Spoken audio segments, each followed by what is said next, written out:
नमस्कार मित्रांनो, तुम्हा सर्वांचे जीवन यात्रा या यूट्यूब चॅनलवरती स्वागत आहे। मित्रांनो, तुम्हाला आमचे व्हिडिओज आवडत असतील तर अजून अशाच हृदयस्पर्शी व्हिडिओजसाठी जीवन यात्रा या यूट्यूब चॅनलला सबस्क्राइब करायला विसरू नका। एका गावात कौसल्या आणि संपत हे दोघे नवरा बायको राहत होते। त्या दोघांचा एकुलता एक लाडका मुलगा म्हणजेच अक्षय। ह्या दोघा नवरा बायकोने अहोरात्र कष्ट करून अक्षयला चांगल्या कॉलेजमध्ये शिक्षण दिले। तो सॉफ्टवेअर इंजिनियर झाला।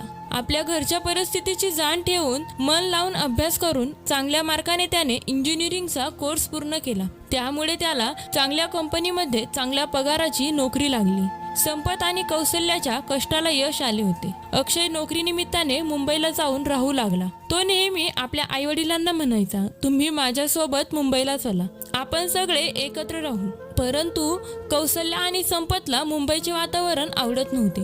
त्यामुळे ते म्हणाले, कुठे आम्ही लगेच थकलो आहे, आम्ही इथेच राहतो। तसंही आम्हाला मुंबईचं वातावरण आवडत नाही। गावाला कसं मोकळ्या हवेत इकडे तिकडे हालचाल होत राहते। आपल्या आई वडिलांच्या या इच्छेपुढे अक्षय काहीच बोलला नाही। काही वर्ष नोकरी केल्यानंतर आता अक्षयच्या लग्नाची चर्चा सुरू झाली। नातेवाईकांनी अक्षयसाठी अनेक मुलींची स्थळं पाहिली होती। त्यातीलच एक स्थळ होतं अनुराधाचं। अनुराधा देखील मेकॅनिकल इंजिनिअरिंगचा डिप्लोमा पूर्ण करून जॉब करत होती। ती दिसायलाही खूप सुंदर होती। त्यामुळे तिचं हे स्थळ अक्षय, त्याचे आई वडील आणि सर्व नातेवाईकांना खूप आवडले। ठरलेल्या शुभमुहूर्तावर त्यांचा लग्न सोहळा पार पडला। अक्षय आणि अनुराधा हे दोघेही लग्नानंतर काही दिवस गावाला राहिले। अनुराधाला तिच्या शिक्षणाचा खूप गर्व होता। ती तिच्या सासू सासऱ्यांना अजिबात किंमत देत नव्हती। अक्षय आणि अनुराधा दोघेजण मुंबईला त्यांच्या फ्लॅटमध्ये राहत होते, तर संपत आणि कौशल्या हे दोघे जण गावाला राहत होते। एक दिवस अचानक अक्षयला त्याच्या वडिलांचा गावाकडून फोन आला आणि ते फोनवर म्हणू लागले, अक्षय बाळा, तुझ्या आईला हृदयविकाराचा झटका आला आहे। शेजारच्यांच्या मदतीने मी तिला जवळच्या एका हॉस्पिटलमध्ये दाखल केलं आहे, परंतु डॉक्टरांनी तिच्या उपचारासाठी खूप जास्त रक्कम मागितली आहे।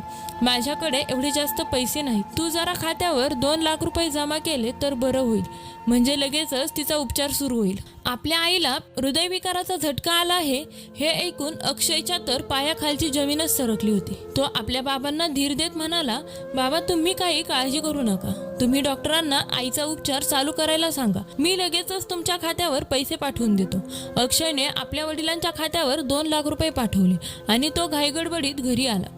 घरी येऊन अक्षय अनुराधाला म्हणाला, आताच्या आता तू पटकन आपलं सामान भरायला घे, आपल्याला गावाला जायचं आहे। आईला हृदयविकाराचा झटका आला आहे। बाबांनी तिला जवळच्या हॉस्पिटलमध्ये भरती केले आहे। डॉक्टरांनी तिचं ऑपरेशन करायला सांगितलं आहे आणि आपल्या दोघांना त्यांच्या जवळ असणं खूप महत्त्वाचं आहे। अनुराधा रागाने म्हणाली, काय रे अक्षय, तू माझा सगळा मूड खराब करून टाकला। तुला माहित आहे ना, आज माझ्या खास जवळच्या मैत्रिणीच्या लग्नाचा वाढदिवस आहे। ती मोठ्या 5 स्टार हॉटेलमध्ये पार्टी देणार आहे। त्यामुळे आज आपण दोघेही कुठेही जाणार नाही, कारण मला तिच्या लग्नाच्या वाढदिवसाला जायचं आहे। तसंही तू तुझ्या पैशाने कधी मला 5 स्टार हॉटेलमध्ये तर नेलंच नाही। कमीत कमी आता तरी मला तिच्या लग्नाच्या वाढदिवसाच्या पार्टीत उपस्थित राहू दे ना। जर मी त्या पार्टीला गेले नाही तर माझ्या मैत्रिणीला खूप वाईट वाटेल। आणि काय रे अक्षय, तू का तुझ्या आई बाबांची एवढी काळजी करतोस? अरे आता ती म्हातारी झाली आहे, त्यामुळं त्यांचं काही ना काहीतरी दुखणं हे चालूच राहणार आहे। त्यामुळे जाऊ दे ना, दुर्लक्ष कर त्यांच्याकडे। चल आपण मस्त पार्टीला जाऊया आणि तिकडे जाऊन खूप एन्जॉय करू। अनुराधाचं हे बोलणं ऐकताच अक्षयचा तर पारा चढला। तो रागात अनुराधाला म्हणाला, माझी आई तिकडे हॉस्पिटलमध्ये ऍडमिट आहे आणि तुला पार्टीला जायचं पडलं आहे। तुला माझ्यासोबत गावाला यायचं असेल तर चल, नाहीतर इथेच राहा। मला तुझ्याशी काही घेणं देणं नाही, परंतु मी माझ्या आई वडिलांना असं या परिस्थितीत एकटं सोडून कुठेही जाऊ शकत नाही, असं म्हणून अक्षय घराबाहेर पडला। अक्षय लवकरच त्याच्या आईला ऍडमिट केलेल्या हॉस्पिटलमध्ये पोहोचला। हॉस्पिटलमध्ये त्याचे बाबा त्याची वाटच बघत बसले होते। अक्षय संपतरावांजवळ आला आणि त्यांना धीर देत तो म्हणाला, बाबा, तुम्ही काही काळजी करू नका, आता मी आलो आहे ना, सर्व काही ठीक होईल। तुम्ही इथं बाकावर बसा, मी डॉक्टरांना भेटून येतो। अक्षयने डॉक्टरांची भेट घेतली आणि तो डॉक्टरांना म्हणाला, डॉक्टर साहेब, कितीही पैसे लागले तरी चालतील, परंतु माझ्या आईला काही होऊ देऊ नका। डॉक्टरांनी अक्षयला धीर दिला आणि ते म्हणाले, अक्षय, तू काळजी करू नको, तुझ्या आईला वाचवण्याचा आम्ही पूर्णपणे प्रयत्न करू। त्यानंतर डॉक्टरांनी कौशल्यावर उपचार करायला सुरुवात केली। काही दिवसातच कौशल्याची तब्येत पूर्णपणे बरी झाली। अक्षय आपल्या आई वडिलांसोबत घरी आला आईला हॉस्पिटलमधून घरी आणल्यानंतर काही दिवस अक्षय त्यांच्यासोबत गावालाच राहून त्यांची सेवा करत होता. परंतु ऑफिसमधून त्याला सारखे फोनवर फोन येत होते. हे पाहून संपतराव अक्षयला म्हणाले, अक्षय बाळा, तुझी आई आता पूर्णपणे बरी झाली आहे. आता तिला फक्त सांधेदुखीचा त्रास राहिला आहे, पण तो नेहमीचाच आहे. तू त्याची काळजी करू नकोस. तू आमच्यासाठी कामावरून एवढ्या जास्त सुट्ट्या घेऊ नकोस. आता तू ऑफिसला जा, आम्ही आमची पूर्ण काळजी घेऊ. अक्षय काहीच बोलला नाही. त्याने फक्त होकारार्थी मान हलवली आणि तो घराच्या आतल्या रूम मध्ये गेला.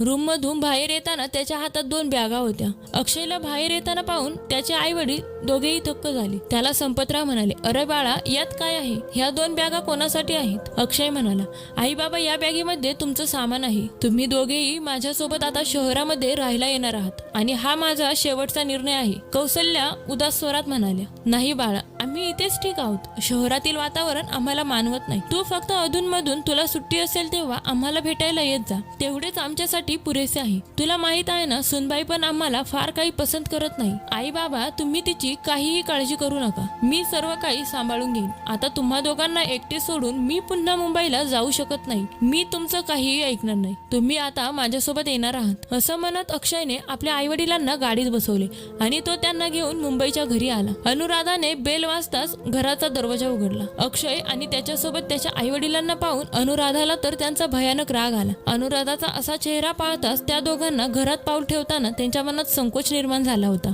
अक्षय हसत म्हणाला, आई बाबा, हे घर तुमचंच आहे. या घरावर तुमचा पूर्णपणे अधिकार आहे. तुम्ही कशाचीही काळजी करू नका. मनात कोणताही संकोच बाळगायची काहीच गरज नाही. चला तुम्ही, मी तुम्हाला तुमच्या खोलीपर्यंत सोडून येतो. अक्षयने आपल्या आई वडिलांचे सामान त्यांच्या खोलीमध्ये नेऊन ठेवले. खोलीमध्ये गेल्यावर कौसल्या आणि संपतराव यांच्या मनात ती खोली पाहून खूप सुखद भावना निर्माण झाली. खोली अगदी व्यवस्थित सुसज्जपणे सजवलेली होती. सर्व वस्तू जागच्या जागी ठेवलेल्या होत्या. अक्षय म्हणाला, बाबा, जेव्हा हे घर मी घेतलं होतं ना, तेव्हाच तुम्हा दोघांना आवडेल अशा प्रकारे ही खोली सजून ठेवली होती. आता तुम्ही दोघे इथे आराम करा. तोपर्यंत मी तुमच्यासाठी मस्त आल्याचा चहा बनवून आणतो. अक्षय आई वडिलांच्या खोलीतून बाहेर येताच अनुराधाने त्याचा हात पकडला आणि त्याला ओढत त्यांच्या खोलीमध्ये घेऊन गेला. अनुराधा त्याला बोलू लागली, तुझं डोकं फिरलंय का? ह्या म्हाताऱ्यांना इथे आणायला तुला कोणी सांगितलं होतं? अनुराधा, तोंड सांभाळून बोल. ते माझे आई बाबा आहेत आणि मी त्यांना माझ्या विश्वासावर इथे घेऊन आलो आहे. तुला त्यांची काळजी करायची काही गरज नाही. माझ्या आई वडिलांची काळजी घेण्यासाठी मी एकटाच पुरेसा आहे. पण एक गोष्ट तू लक्षात ठेव, तुझ्यामुळे जर माझ्या आई वडिलांना काही त्रास झाला तर माझ्यापेक्षा कोणीच वाईट असणार नाही. अक्षयने आई वडिलांची काळजी घेण्यासाठी एक नस ठेवली. अक्षयचे आई वडील अक्षयवर खूप प्रेम करत होते आणि आपला मुलगा आपल्याला एवढा जीव लावतो हे पाहून त्यांच्या डोळ्यात आनंदाश्रू तरळले. अक्षय दिवसभर कामाला गेला की मागे अनुराधा त्यांना बडबड करायची, परंतु कौसल्याबाई अक्षयचं प्रेम बघून तिच्याकडे दुर्लक्ष करायच्या. एक दिवस अक्षयला 1 महिन्यासाठी दिल्लीला जायचे होते, परंतु त्याला त्याच्या आई वडिलांची खूप काळजी वाटत होती, कारण त्याला अनुराधाचा स्वभाव माहित होता. तो आई वडिलांना तिच्यासोबत सोडायला तयार नव्हता. त्याची ही काळजी बघून आई वडील म्हणाले, अरे अक्षय, तू आमची किती काळजी करतोस. तू काहीही चिंता करू नकोस. तू बिनधास्त होऊन तुझ्या कामासाठी जा. अक्षयने त्या नर्सला सर्व काही व्यवस्थित समजावून सांगितले आणि माझ्या आई वडिलांवर खास लक्ष ठेव असं म्हणून तो दिल्लीला निघून गेला. अक्षय दिल्लीला गेल्यावर अनुराधाने तिचे रंग दाखवायला सुरुवात केली. अनुराधा नेहमी आपल्या सासू सासऱ्यांना टोमणे मारत असायची. ती सारखं म्हणत असायची, शहरात किती महागाई झाली आहे आणि त्यात हे 2 म्हातारे येऊन इथे बसले आहेत. यांना काहीच कळत नाही. स्वतःचा नाही तर कमीत कमी आपल्या मुलाचा तरी विचार करायचा होता ना, की आपण असं आयतं खायला शहरात जाऊन बसलो तर घरातील घर खर्च किती वाढेल. घरात नुसती इकडे तिकडे औषधं पडलेली असतात. काय करू या दोन्ही म्हाताऱ्यांचं मला तर काही समजतच नाही. आपल्या सुनेचे हे बोलणं ऐकून दोघेही गप्प बसायचे. अभय दिल्लीला गेल्यावर अनुराधाने त्या नर्सला देखील कामावरून काढून टाकले होते. अनुराधा रागात आईबाबांच्या खोलीत आली आणि त्यांना म्हणायला लागली, आई बाबा, तुम्ही असे पडून राहत जाऊ नका, नाहीतर तुमचे हातपाय जाम होतील. अनुराधा रागात म्हणाली, आई, तुम्ही मला स्वयंपाकघरात मदत करत जा आणि बाबा, तुम्ही घरातील बाकीची कामे करत जा. संपतराव म्हणाले, सुनबाई, तुला जे काही काम सांगायचं असेल ते मला सांग, पण कौसल्याला काहीच काम सांगत जाऊ नकोस. तिची तब्येत बरी नाही. तिला घरातील काहीही काम करता येत नाही. त्यावर तिरस्काराने अनुराधा म्हणाली, हो का? इतके दिवस झाले तरी त्यांची अजून तब्येत बरी झाली नाही का? त्यांना इथे फुकटची भाकर तोडायची सवय लागली आहे ना. मग आता काम सांगितले की लगेच काही ना काहीतरी दुखणारच. जाऊ द्या, तुमच्या दोघांपैकी कोणी पण काम करा, मला त्याचं काही घेणं देणं नाही. मला फक्त माझं काम होण्याची गरज आहे. असं म्हणत तिने बाबांकडे एक चिठ्ठी दिली आणि त्यांना सांगितले, हे घ्या, बाजारात जाऊन हे सर्व सामान आणि भाजी घेऊन या आल्यावर ही सर्व भाजी धुवून व्यवस्थित फ्रीज मध्ये ठेवा. संपतरावांनी पिशवी पकडली आणि ते भाजी आणण्यासाठी बाजारात गेले. अनुराधाने सांगितल्याप्रमाणे भाजी घेऊन आल्यावर भाजी व्यवस्थित धुवून फ्रीज मध्ये ठेवून दिली. सर्व काम झाल्यावर संपतराव म्हणाले, सुनबाई, भाजी आणताना आणि धुताना हातपाय सुन्न झाले आहेत. माझ्यासाठी 1 कप चहा करते का ग? सासऱ्याच्या तोंडून हे ऐकताच अनुराधाला खूप राग आला आणि रागात त्यांना म्हणू लागली, मी काय तुमच्या हाताखालची मोलकरीण आहे का, जे तुम्ही मला असे ऑर्डर देत आहात? तुम्ही भाजी आणून दिली म्हणजे माझ्यावर काही उपकार केले नाही. तुम्ही सुद्धा या घरात राहता, तुम्हाला सुद्धा 2 वेळेस आयतं खायला लागतं ना, मग आता तुम्हाला काम तर करावेच लागेल. आणि जर तुम्हाला एवढीच चहा प्यायची तलब झाली आहे तर स्वतःच्या हाताने बनवून घ्या, मला कशाला ऑर्डर देता? सुनबाई खूपच रागात होती. त्यामुळे संपतरावांनी थरथरत्या हाताने 2 कप चहा बनवला आणि तो चहा घेऊन ते खोलीत गेले. हे सर्व पाहून कौसल्याबाईंचे डोळे पाण्याने भरून आले होते. त्या रडक्या स्वरात म्हणाल्या, तुम्हाला काय काय ऐकावं लागतं आहे आणि किती सगळं काम करावं लागतं आहे. त्यावर संपतराव त्यांना धीर देत म्हणाले, अगं तू काळजी कशाला करतेस? तू कशाला एवढं वाईट वाटून घेतेस? आपला मुलगा आपल्या सोबत आहे ना, मग कशाला काय काळजी करायची? हे बघ, मी आपल्या दोघांसाठी चहा बनवून आणलाय, चल आपण मस्त चहाचा आनंद घेऊया. आणि दोघेही एकत्र चहा पिऊ लागले. दुपारची जेवणाची वेळ झाली. संपतरावांनी किचन मध्ये जाऊन पाहिलं तर सुनेने फक्त तिच्या एकटीपुरतं जेवण बनवलं होतं. त्यांच्यासाठी जेवणच शिल्लक राहिले नव्हते. मग संपतरावांनी स्वतःच्या हाताने त्यांच्यासाठी जेवण बनवलं आणि कौसल्याला सुद्धा खाऊ घातलं. जेवण झाल्यावर संपतराव जेवणाचं ताट किचन मध्ये ठेवण्यासाठी आले. तेवढ्यात अनुराधा किचन मध्ये आली आणि म्हणाली, हे काय, किती गबाळे लोक आहात तुम्ही? माझं सगळं किचन किती घाण करून ठेवलं आहे. मला आताच्या आता माझं सगळं किचन स्वच्छ करून पाहिजे. संपतराव म्हणाले, काळजी करू नको सुनबाई, मी आताच्या आता लगेच भांडी आणि किचन साफ करून ठेवतो. संपतराव सर्व भांडी आणि किचन साफ करू लागले. परत संध्याकाळी त्यांनी किचन मध्ये जाऊन पाहिलं तर अनुराधाने संध्याकाळचे जेवणच बनवले नव्हते. दुपारी संपतरावांनी जे जेवण बनवले होते त्यातूनच थोडेसे शिल्लक राहिले होते. संपतरावांनी तेच जेवण गरम केले व आपल्या रूम मध्ये घेऊन गेले. दोघांनी एकत्र जेवण केले आणि झोपी गेले. अक्षय आपल्या आई वडिलांची विचारपूस करण्यासाठी रोज सकाळ संध्याकाळ फोन करायचा, परंतु दोघांनी सुनेबद्दल त्याच्याकडे अजिबात कसलीही तक्रार केली नाही. दुसऱ्या दिवशी अनुराधाने भाजी आणण्यासाठी संपतरावांना 200 रुपये दिले आणि तुम्ही मला सर्व भाजीचा हिशोब एका कागदावर लिहून आणून द्या असं म्हणत त्यांच्या हातात एक पिशवी दिली. संपतराव पिशवी घेऊन गुपचूप बाजारात भाजी आणण्यासाठी निघून गेले. एका भाजी विक्रेत्याकडे भाज्यांची यादी आणि पिशवी दिली आणि त्यांनी त्याला सांगितले की तुम्ही जेवढी काय भाजी दिली आहे त्या सर्व भाजीचा हिशोब ह्या कागदावर लिहून द्या. ठीक आहे आजोबा म्हणत भाजी विक्रेत्याने सर्व हिशोब कागदावर लिहिला आणि भाजीची पिशवी संपतरावांकडे दिली. संपतराव विचार करू लागले, सर्व भाज्यांची किंमत एका कागदावर लिहिलेली आहे. आता सुनबाईला काही शंका येणार नाही. बाहेर खूप थंडी पडली होती. संपतरावांचे अंग थंडीने सुन्न पडले होते. हात पाय थंडीने थरथर करत होते. त्यांना भाजी आणताना वाटेत एक चहाची टपरी दिसली म्हणून तिथे थांबून ते 10 रुपयांचा चहा पिले आणि पुन्हा घराकडे निघाले. घरी आल्यावर त्यांनी सर्व भाजी स्वच्छ धुवून फ्रीज मध्ये ठेवल्या आणि 2 कप चहा करून त्यांच्या खोलीत निघून गेले. थोड्या वेळाने अनुराधाचा खूप मोठ्याने ओरडण्याचा आवाज आला. ती म्हणत होती, ह्या लोकांच्या रक्तातच चोरी आहे. मला माहित होतं हे काहीतरी घपला करणार. अनुराधाचं हे बोलणं ऐकताच संपतराव तिच्याजवळ गेले. तिला म्हणू लागले, काय झालं सुनबाई? तेव्हा अनुराधा म्हणाली, हिशोबामध्ये 10 रुपये कमी आहेत. कुठे गेले ते 10 रुपये? तुम्हाला समजत नाही का? कोणालाही न विचारता त्याच्या परवानगीशिवाय असे कोणाचे 10 रुपये घेऊ नयेत म्हणून. संपतराव मान खाली घालून म्हणाले, अगं सुनबाई, बाहेर खूप थंडी आहे म्हणून मी वाटेत येताना एका चहाच्या टपरीवर चहा प्यायला तुझे 10 रुपये मोडले. संपतरावांचं हे बोलणं ऐकताच अनुराधा खूप भडकली आणि त्यांना म्हणू लागली, का घरी येऊन चहा प्यायला तुमचे हातपाय मोडले असते का? घरी आल्यावर चहा पिऊ शकत नव्हते का? एकतर आधीच इकडे आमच्या डोक्यावर येऊन बसले आहेत आणि अजून फालतू खर्च करण्यात कसलीच कसर सोडत नाहीत. दोघेही सासू सासरे काहीच बोलले नाही. संपतराव रोज दोघांसाठी चहा नाश्ता जेवण बनवायचे. घरातील सगळी साफसफाई करायची, भांडे स्वच्छ करायचे, बाजारातून भाजीपाला घेऊन यायचे. हा त्यांचा दिनक्रम झाला होता. बाहेरची थंडी खूप वाढल्याने एक दिवस संपतरावांच्या हातापायाला आता मुंग्या येत होत्या म्हणून ते सुनबाईला म्हणाले, अगं सुनबाई, घरात एखादा बाम असेल तर लावायला देतेस का ग? त्यावर अनुराधा म्हणाली, भिकाऱ्यांना दान करायला ही काही धर्मशाळा वाटली का तुम्हाला? आपल्या सुनबाईच्या तोंडून हे शब्द ऐकताच संपतरावांच्या संयमाचा बांध फुटला होता. परंतु कौसल्याने अनुराधाला काही बोलायच्या आधीच त्यांना रोखले आणि त्यांना त्यांच्या खोलीत घेऊन गेल्या. हे सगळं ऐकण्याआधीच आपल्या दोघांचा जीव का गेला नाही असे म्हणत दोघेही खूप रडत होते. काही वेळाने अनुराधा त्यांच्या खोलीमध्ये आली आणि म्हणाली, मी माझ्या मैत्रिणीसोबत बाहेर जात आहे. मी येण्या अगोदर मला हे सर्व घर पूर्णपणे स्वच्छ केलेले पाहिजे. सुनबाईचे बोलणे ऐकून त्यांना तिचा खूप राग येत होता, परंतु आपल्या मुलाच्या संसारासाठी ते दोघेही गप्प बसले. संपतराव म्हणाले, सुनबाई तू जा, घरची काहीच काळजी करू नको. तू घरी येईपर्यंत मी सगळं काम आवरून ठेवीन. थंडी जास्त असल्यामुळे संपतरावांनी आपल्या बायकोच्या अंगावर ब्लँकेट टाकून त्यांना आराम करण्यासाठी सांगितले व ते किचन मध्ये जाऊन भांडी घासू लागले. संपतरावांनी कामाला सुरुवातच केली होती की तेवढ्यात अक्षय दिल्लीहून घरी आला. तो दरवाजातूनच आपल्या आई बाबांना आवाज देत म्हणत होता, आई बाबा तुम्ही कुठे आहात? बघा मी तुमच्यासाठी दिल्लीवरून काय आणले आहे. अक्षय धावत धावत आई वडिलांच्या खोलीत गेला. आपल्या आईच्या पायाला स्पर्श करत म्हणाला, आई तू कशी आहेस? तुझी तब्येत तर ठीक आहे ना? आपल्या मुलाला समोर पाहून कौसल्याबाईंच्या डोळ्यात पाणी आलं. अभय म्हणाला, आई बघ मी तुमच्यासाठी दिल्लीहून काय आणलं आहे. मी तुझ्यासाठी नवीन साडी आणि बाबांसाठी नवीन शर्ट पॅन्ट आणली आहे. परंतु बाबा कुठे आहेत? आल्यापासून ते मला दिसले नाहीत. आई सांग ना बाबा कुठे आहेत? मी तुला कधीपासून विचारतोय. अक्षयने जबरदस्ती केल्यावर कौसल्याने रडत रडत महिनाभर घडलेला सर्व प्रकार अक्षयला सांगितला. हे ऐकून तर त्याला अनुराधाचा खूप राग आला होता. अक्षयने स्वयंपाकघरात जाऊन पाहिलं तर त्याचे बाबा भांडी घासत होते. अक्षयला पाहता संपतराव म्हणाले, अरे बेटा कधी आलास? अक्षय म्हणाला, आत्ताच आलो बाबा. माझं काम लवकर आवरलं म्हणून मी लवकर घरी आलो. अक्षयने आपल्या वडिलांच्या हाताला धरून त्यांना त्यांच्या रूम मध्ये नेऊन बसवले. तेवढ्यातच अनुराधा मॉल मधून शॉपिंग करून घरी आली. अक्षयला समोर पाहून तिला तर धक्काच बसला.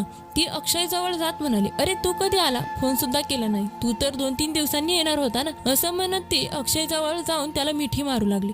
तेवढ्यात अक्षयने तिला बाजूला ढकलत तिच्या एक कानाखाली वाजवली आणि मोठ्या आवाजात म्हणाला, माझ्या आई वडिलांना घरात कामाला लावायची तुझी हिंमत कशी झाली ग? तू त्यांची नोकरासारखी अवस्था करून ठेवली आहे, परंतु तू हे कसं काय विसरली की हे घर सुद्धा त्यांचं आहे? त्यांना अशी वागणूक देताना तुला थोडी पण लाज नाही वाटली का? आजपर्यंत तू किती वेळा चुका केल्या, परंतु मी तुला प्रत्येक वेळेस माफ केलं. परंतु तू माझ्या आई वडिलांना दुखावले आहेस. तू त्यांच्यासोबत खूप वाईट वागली आहेस. अगं मी काय कमी केलं होतं तुझ्यासाठी, तुझ्या आई वडिलांसाठी? त्यांना काही करायचं म्हटलं तर मी नेहमीच तत्पर असतो ना. त्यांचा किती मान सन्मान करतो आणि तू माझ्या आई वडिलांना नोकर समजतेस. आता बाद झाला तुझा हा त्यांच्यावरचा अत्याचार. आताच्या आता तू तुझं सामान घे आणि माझ्या घराच्या बाहेर हो. माझ्या घरात आता तुझ्यासाठी थोडी पण जागा नाही.